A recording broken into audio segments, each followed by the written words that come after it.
But I also don't like being told that I can't do something.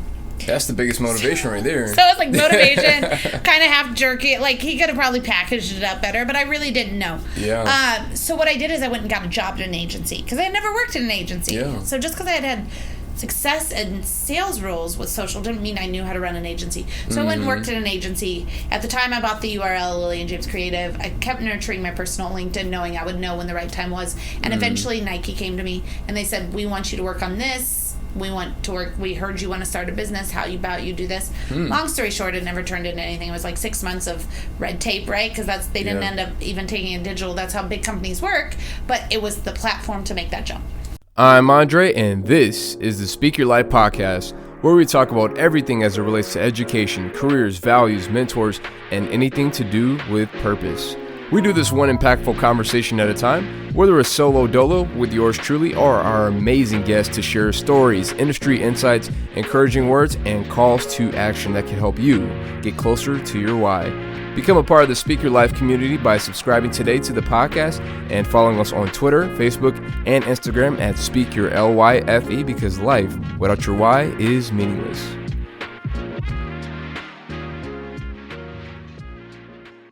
There we go. All right, ladies and gentlemen, welcome to the Speak Your Life podcast. My name is Andre Fluel, and I'm your host. Be sure to subscribe to the podcast to get your content and follow us on Instagram at Speak Your LYFE, because life without your why is meaningless. All right, today we have a very special guest in the building, and she is from, well, she actually graduated from, she was with Kansas University. I remember. She went to Kansas University in 2001, and she is now the CEO and founder of Lillian James Creative, a business-to-business content and social media company for almost 4 years now. She is the host of the Cocktail Hour podcast, a show that highlights women who are breaking the status quo and are positively impacting society in various ways and industries. She's a wife and a dedicated mother. Please welcome Aaron Fulk. Hi, thank you. Yeah, I went there for a while. I didn't graduate, but that's okay. I still did okay. I taught a college course yesterday. You own a business, so that's all that matters. And I speak and teach at colleges all the time. It's really exactly. Funny, so. You went to school for a little bit, and now you're speaking at colleges and all over the place and doing your thing, and you're just awesome. So, please tell the audience the era you were born. Okay. We always talk about when you're born and then journey to how you get to know why you were born. Let's hear that story. So I was born back in the 70s. Have you heard of those? Yeah. The 70s show? Yeah, I heard of that. Yeah. Okay. No, I was born October 79. So yeah. Not that long ago. Yeah. My kids make fun of it. Hey, it's all good.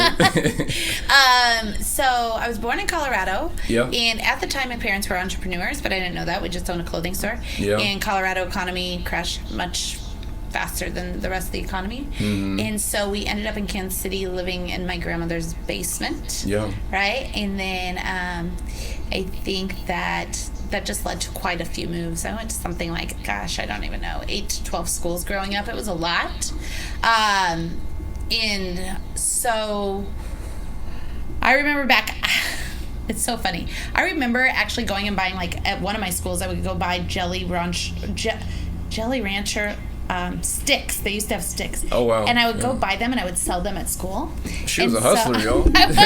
So I've been doing some sort of entrepreneurial stuff since I would write books and try to sell them to kids' parents at school. Comic books or what kind of books? Yeah, not comic books. That would have been way cooler. Yeah. Just storybooks for younger kids. Yeah. And I would submit them. I remember mailing them and submitting them to book places. I was always just trying to figure out how to sell stuff. Yeah. So I went to college and everybody said, well, first of all, in high school I was told, don't get a job, you don't want to get a job. Mm-hmm. So I still went and got a job. Yeah. So I've been working since the day I think I was 15 when you could apply. And then I got to college. I had no idea what I wanted to do. I thought I wanted to be in media journalism. I really thought that's what I wanted to do. Yeah. I hated it. So then I was stuck in college. I was working at a bar. I was managing a bar when I was 18. Wow. And I was like, there's a lot more money to be made here. I just never understood, and I still can't understand why every quarter we would have to pay all this money. Even books back then, I think they were even cheaper than they are now, which is crazy to me. Mm-hmm. But I was in college was cheaper back then. This was like 98 to 2001. I just thought it was so crazy. I was like, how am I ever going to pay off all these loans I'm signing on for? And nobody was batting their eye at me taking out these loans, right? Yeah. And then they were like, they've passed a lot of laws now that they can't do this, but they used to line where all the students hung out with just T-shirts and sweatshirts, and you would sign up for a credit card and they would give that to my you. Dad told me about that when he went to Ohio State back in the 80s. Right. They stopped used doing to, like, this was 2001. They still did it. Wow. And so I started signing up for credit cards, and luckily I figured it out pretty quick. Like, I was like, I just got my first credit card last year. Since then, but I was like, I'm bringing up money. I don't have any way to work it off. Like, college has cost me a lot of money. I don't know what I want to do. So I eventually just quit, moved to Texas, kept the bartending gig up for a while, till I had a kid. That's when I came back. Had to get a quote-unquote real job, right? And so always had a couple jobs, but that is really when I started. I always got sales jobs because I didn't have a degree, and I learned very early on how to use social media to make myself the best salesperson on the team. And that's essentially what I did. Is I just kept selling and using social media, and eventually ended up opening up a social media company. Wow. Yeah. So. That's awesome. So my why is social media is that's so nuts. What's the deeper why? Right. I think that at the end of the day, what I knew was communication, right? Yeah, so whether that was going to be in journalism, but I just didn't like the whole idea of like exactly what you had to do here, going and setting up, and at the time, the cameras didn't come that size; they came. Yeah. Oh my goodness. And you had to do all your own editing, and I think had journalism been what it is now, it would have been different. But now I'd be mad. I'd be very, very angry with how journalists are being treated. So, and the other thing about journalism is you have to be very unopinionated. It's factual. You have to be in a box, and that's not easy for me. Yeah. Like, I'm just like, this is what I think, right? Yeah. And at the time, they were not showing me a path to that. Yeah. So essentially, it's come full circle where I now have 2 different shows that I do. They're online instead of on TV. Yeah. But viewership just as much as if I had cable show, probably. Yeah. And they're very interactive. They're both live shows, and so I've been doing them for quite a while, and able to be very opinionated because they're my shows, so what I say goes, right? Yeah. But at the end of the day, whether it be social media, like, I'm just good at communication. Yeah. That is probably my gift, is communication. And awesome. Understanding, like, understanding that the conversation I'm going to have with you, because you're a young black man and we're living in, like, the craziest time and it is scary as hell to be. Say that again. Is a whole different conversation that I need to have about what's going on than an old white man. Yeah. I need to still have my opinion on what's right and what's wrong. Yeah. But those conversations have to be approached differently, right? Of course. And I think that that's a big learning curve for a lot of people, because that's what you take and you put on social media. It's how you approach those conversations, right? Yeah. Whether it be something this heavy or it be something like, you should eat at our restaurant, right? Yeah. Those are 2 total different conversations. It's, hey, you and your friend should come to happy hour if we're talking to a younger crowd, or bring family out for kids meal night, right? Oh, yeah. It's just a matter of communication. So at the end of the day, I figured out how to translate that to online quicker than a lot of people did. That's pretty obvious. Yeah. We're standing in the building that you had your successful business in. It's still growing and getting bigger. So that's awesome. And so tell us, how did Lilian James get started? Like, what was the background behind that? Well, so I had always been in sales and used social media, kind of like I said, and I wanted to start a social media agency, and I had a terrible boyfriend at the time, and he said, "You're not smart enough to start an agency. That was a mistake. You know nothing about it." Yeah. Well, he was a terrible boyfriend, but he was right. I knew nothing about it, right? Well, but I also don't like being told that I can't do something. That's the biggest motivation right there. So it's like motivation, kind of half jerky. Like, he could have probably packaged it up better, but I really didn't know. Yeah. So what I did is I went and got a job at an agency, because I had never worked in an agency. Yeah. So just because I had success and sales roles with social didn't mean I knew how to run an agency. So I went and worked in an agency. At the time, I bought the URL, Lillian James Creative. I kept nurturing my personal LinkedIn, knowing I would know when the right time was. And eventually Nike came to me and they said, "We want you to work on this. We heard you want to start a business. How about you do this?" Long story short, it never turned into anything. It was like 6 months of red tape, right? Because they didn't end up even taking it digital. That's how big companies work. But it was the platform to make that jump. Oh, wow. Yeah. Sometimes you got to make those little steps to get to where you need to have that big jump. Right. So I quit my job. At that point, I was a single mom with 2 kids. Yeah. Quit my job, started my business, got another bartending job, right? Because I still knew I needed cash. And within 4 weeks, was able to quit that bartending job and do this full time. Wow. Yeah. That's the American dream right there. Yeah. It's just being able to, it's the thought of being able to, like, no matter what your situation is, to, like, whether you're black, whether you're a woman with, you're a single mother with kids, like, there's so many people who have different stories, like, like yours. They're similar and very different in their own way at the same time. But they rose to a certain level of success because they didn't allow their, challenges or their hurdles in life to just, like, keep them at bay. Like, they were able to overcome and achieve that. So that's the great thing about, the opportunities that we have here.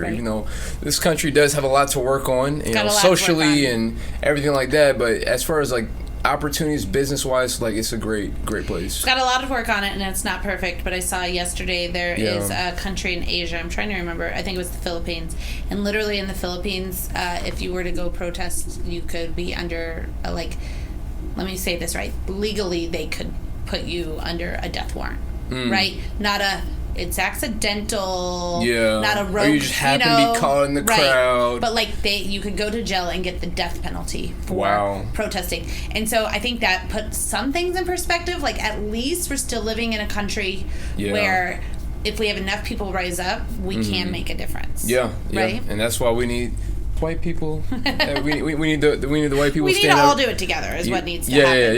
Yeah. But hey, your voice makes a difference as well, because we all know that. But yeah, it's just to that point, and I know that's not what this podcast is about. Yeah, it's not a social justice podcast, but this is a current issue, guys. It's a current issue, and you should not ever ignore current issues. I have always been a white person that was very vocal. That's just who I am. If I know that something's right or wrong, I say it. Yeah. What is different this time, and I don't know if you feel it as a black man, but I feel it as a white woman, is that the many, many white people that have had conversations with me behind closed doors about knowing it was wrong, but were afraid to say it to their circles, are no longer afraid. Yeah. And I don't know why it took this time. I don't know. I don't know if it's because we all just had to go. Maybe that's why we had to go through that damn pandemic. Yeah. Right? Yeah. I don't know if it took us all, like, stopping for a minute, being around family, not being too busy not to notice. I don't know. I don't know if I know a lot of people went through reflection just in life in general, right? All of a sudden, all of our material things didn't matter as much because we were worried about people staying alive. And so I don't know if it took that. Like, in my gut, I think we're going to look back at the pandemic and realize that's what really helps us move this needle forward that we've been trying. She turned 65 this week. That is not that old, right? No, it's not. Like, that is not old. It's been a long time coming, and so for the first time ever, I'm seeing the white people start to cross that line of actually using their voices to help, and that makes me happy. It's made me so proud to see that, because I was at the Atlanta protest the other day, and just seeing this one white guy, we just instantly connected really well. He's from California.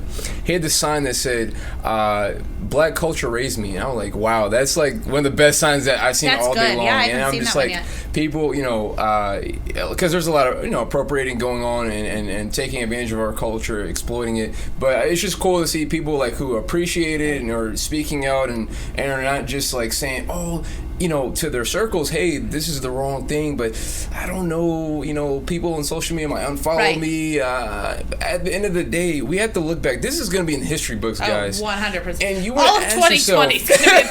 Well, the Kobe dying, you got the Corona. 2020's been a rough. You got, the social justice, movements going on, and the whole world seeing and getting involved. And I feel like the pandemic helped to humble us and help us to realize, no matter what color you are, socioeconomic status you're on, we are all people. Right. You cut me open, you cut you open, it's going to bleed red. Like, that's the bottom line. And so, like, people realize that they're really not much different from the other person. Like, and so that humbling experience helped us to realize our humanity that we share with each other.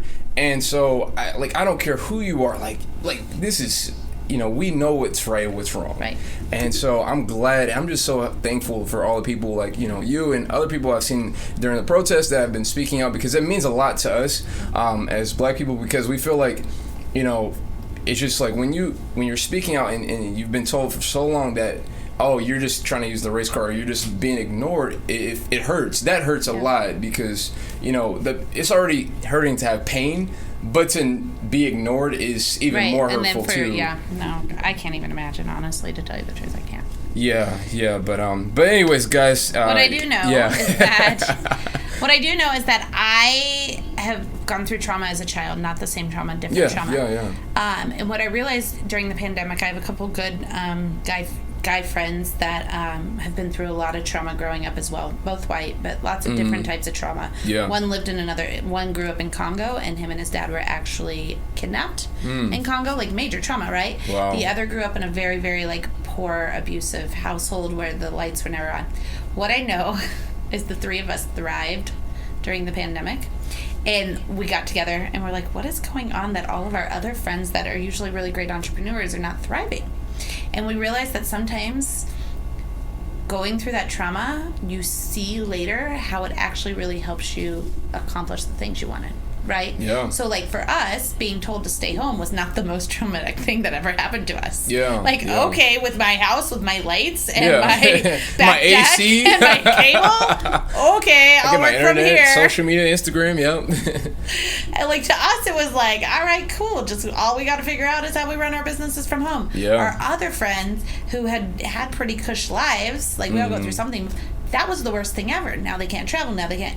And they shut down. Wow. And so I am so thankful for my personal trauma, because I think that my business, I think what happened during the pandemic inside my business is why my business will probably be a $10 million business by the end of next year. Good. And I don't doubt it. So so just all of that to say that I think a lot of trauma, like if we can just knock off the BS and we can all start to live together peacefully, that's what they're scared of. Y'all are gonna thrive. Yeah. You know? I think people are it's like you thriving doesn't take away from me succeeding either. That's what I wrote on my LinkedIn. It's not the scarcity mindset is just killing us.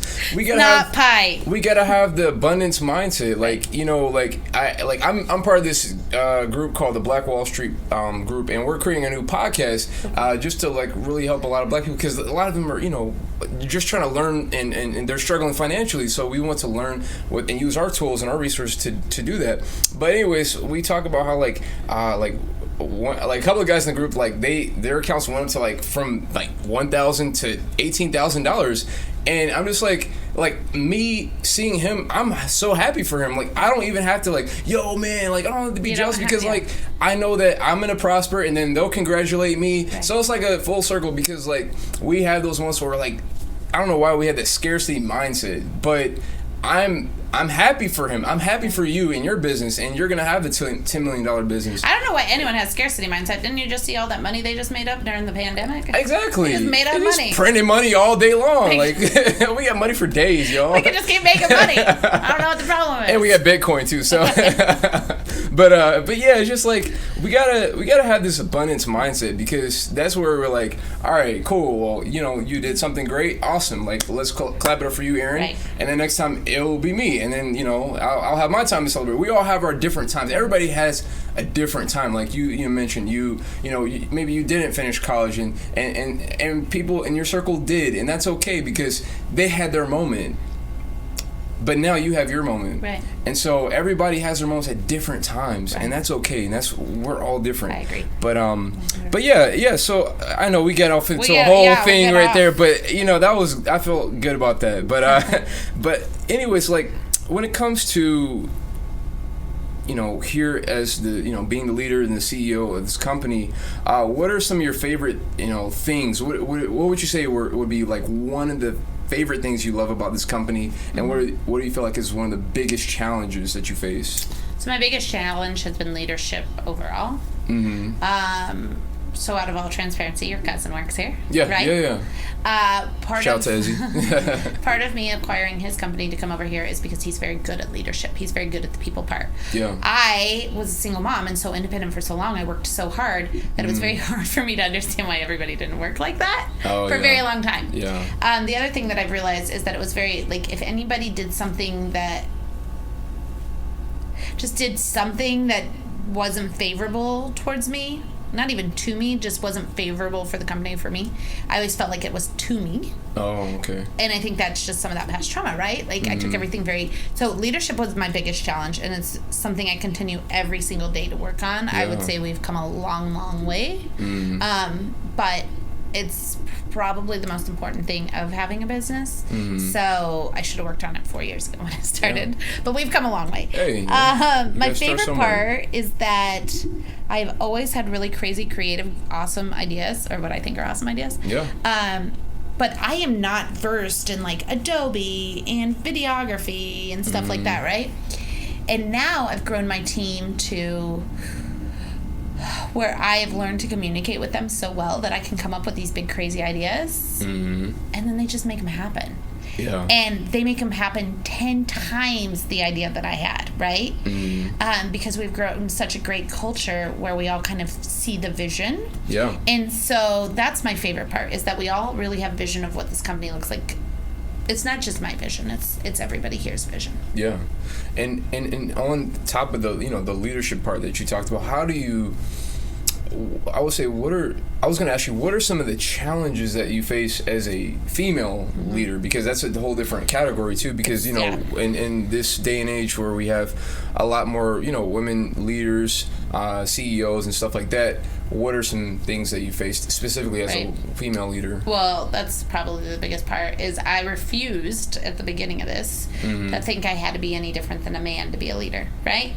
So I still am convinced to this day that if I had been a man saying the same things in the same tones that I said, employees wouldn't have been as hurt, right? Or wouldn't have thought I was a bad leader, past employees. The truth is that men and women are different, and our culture has, women are by trade more empathetic, and that has resulted in people wanting to see that more empathetic side.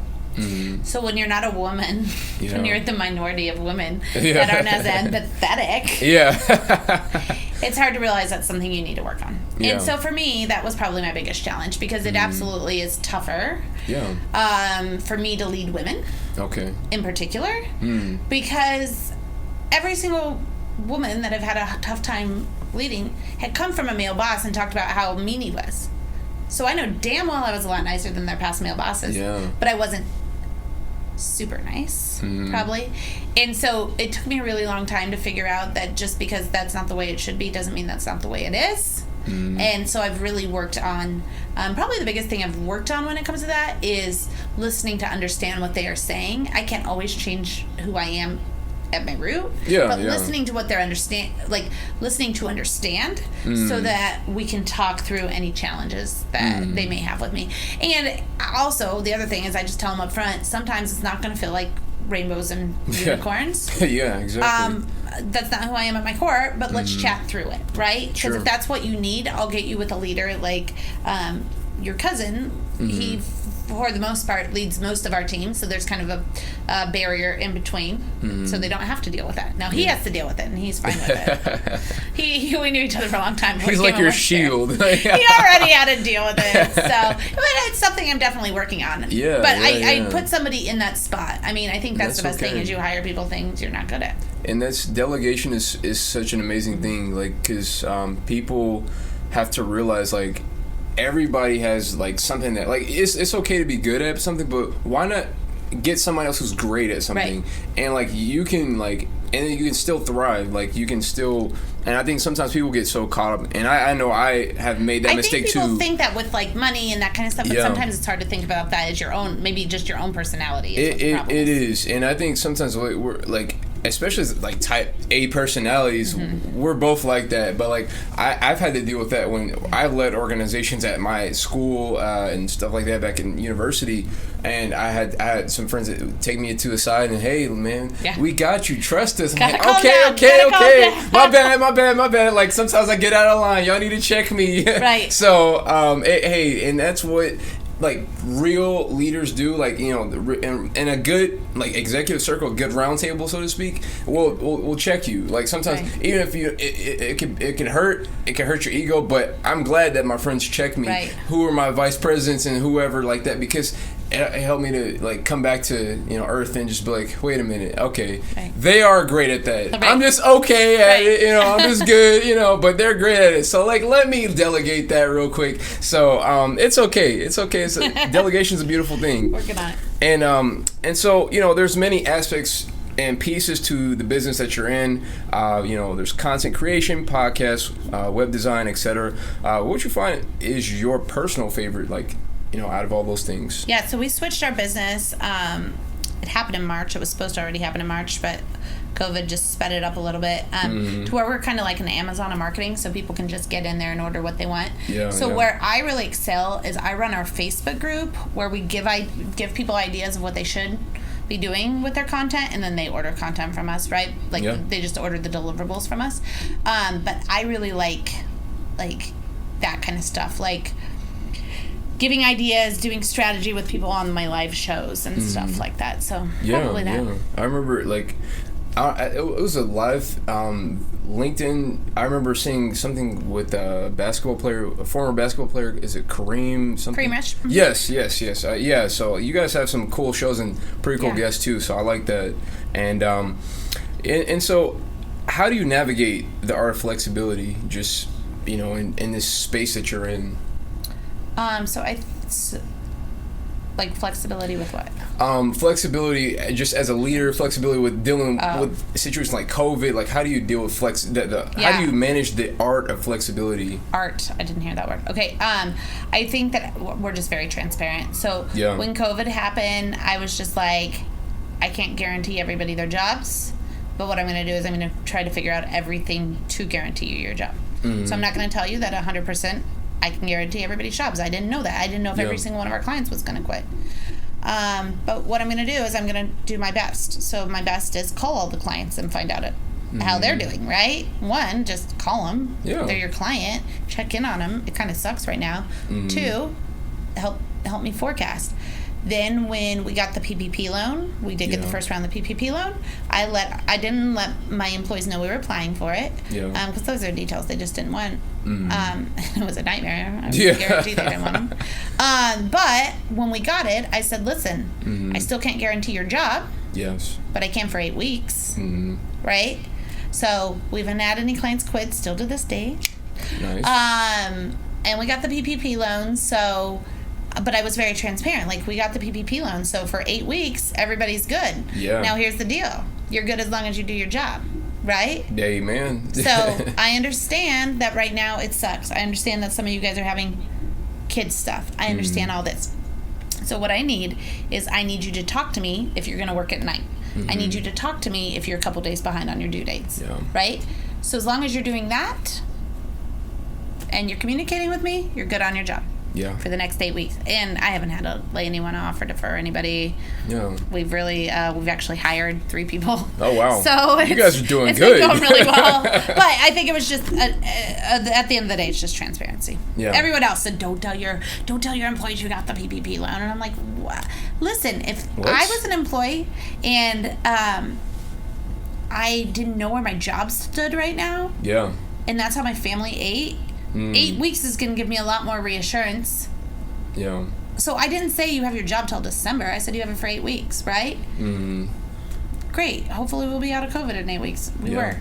Yeah. Right? Yeah, so, exactly. I definitely appreciate that because I work for, you know, United Airlines as a flight attendant, and the CEO and the president had the town hall meeting, and it was just, even though you don't like everything that's said, you at least appreciate the honesty and you respect that. Right. So that's great that you did that. So and as we wrap things up, we talk about in this podcast like how life is like a house, and what and the question is like, what is your house built on? Like, you know, everything. There's so many things that make up a house, but the most important thing is the foundation. Right. And so, and we kind of just like say that that's your values. Like, Right. So what is something that your house is built on? Like, maybe what's one thing that? Yeah. So I've got 2 kids, right? Yeah. I have parents that I don't talk to. Mm-hmm. I have parents that have stolen money from me multiple times over the years. Wow. Just not people that you probably want to come from. Mm-hmm. So I had my first kid kind of young. I had my second kid not as young, but younger than I am now. But my thing has always been like, I was fun and I was partying and I was doing all this stuff. And the day I got pregnant, I was like, done. Now this is my everything. And so it's really just making sure that my kids get to have a much different lifestyle and upbringing than me. Yeah. So one of the things we do is we travel all the time. That's right? awesome. Any One favorite places? For my kids, we really like New York because they're big theater kids. Yeah, So we like Broadway, and I love a ocean anywhere. Mm-hmm. They don't. My daughter is still weird about sand. She's so high maintenance, but so I might be taking those trips on my own for a while. Oh, but like we travel all the time, and then my kids, I was always the kid that I would like to be like, I want to try that, and my parents would be like, no, right? Like anything that cost any amount of money, and and sometimes even things that didn't cost money, and so my parents kids would be cheap like that too. They were only cheap with me, not with my sister. It was a weird thing. So my kids have tried everything, and that's how we ended up in theater, is they wanted to try it, and we did it. So essentially, you know, that stuff is not cheap. Oh, no. And so, like, theater, like, you know, my son goes to a theater camp every summer. One camp for 1 week is $450. That's not cheap, but I can afford it because I work my ass off for him, right? So at the end of the day, it's always... Now, he's hitting teenagehood, and every time he has an attitude with me, I remind him how much it cost. Yep. Who's your mama? I'm probably... Wait, who's paying for that camp? Oh, it wasn't you? Okay, all right. They're well aware of costs, but they're usually pretty appreciative. Yeah, it's just a weird teen year pandemic time right now. It happens. Kids are kids. Right. I wasn't too far removed from that, so So that's my foundation. Just at the end of the day, it's just them. So, you know, I keep telling them I'm going to move, if they go to college or they move to New York to be on Broadway, which is their current plan. Yeah. They're 13 and 8, so we'll see. But I told them, that's going to get expensive, so I got to keep going. Hey, NYU is a great theater school, so yeah. Oh, God, I can't have a college and New York, right? Jeez. So I just always say, well, Mom's got to get a place there, too, so we better start moving this up. My thing is, because I'm based in New Jersey, so my thing is, like, I always tell people the best strategy is, like, live in Jersey, pay less taxes, and then take the train 30 minutes to Manhattan. That's all you have to do. Right? Yeah, you just take the path over. Yeah, path is a lot cleaner than yeah. I love the path, and they get the TVs too. But anyways, so we're gonna the very last question. We're gonna transition to the our segment called Question of the Day. Random question that has nothing to do with what we talked about. Okay. And it is today's random question of the day is who's gonna be the biggest competition for the Chiefs this upcoming season? I don't care. What? We're in Kansas City and she doesn't care about the Chiefs. You know who I really like besides the Chiefs? Like, I wish he was on our team. Who's that? Is J.J. Watt. Oh, yeah. Like, I just don't care about sports, but J.J. Watt, I like him. Mm-hmm. And then I'm mad at Drew Brees right now. Yeah. So, I think they're going to have a hard time in that locker room. They're going to have a really hard time for a while. They're going to have some real tough conversations. So, not Drew Brees. I just like J.J. Watt. I love the Subway commercial with his 3 brothers. Yeah. Wow. Have you seen that? I didn't even know those are his brothers. Yeah. Wow. They're all in the NFL. I need to look at that. Clearly embarrassed sports. Yeah. I know he has a brother that plays for the Steelers. No, he has 2 brothers in the NFL. I didn't know he had 2 brothers in the NFL. What? If you need any more sports knowledge. Thank you. You're welcome. But anyways, thank you guys so much for listening. Thanks, Aaron, for joining us. Be sure to check out Lillian James, even if you're not in Kansas City. We do stuff nationally. They can be found at Lillian James LillianJamesCreative.com. Yeah. Exactly. So thank you guys so much. If you're on Spotify, Google Play, and if you're on Apple Podcasts, be sure to leave a review if you connected with anything on today's episode. Thank you again. And also, podcasts are free to listen to, but they're not free to host. So please, head up that Patreon page. I'll leave the link below, and you can donate as little as $10, $5, or even $1 a month. Thank you guys so much. We love you guys, and we'll see you on the next episode.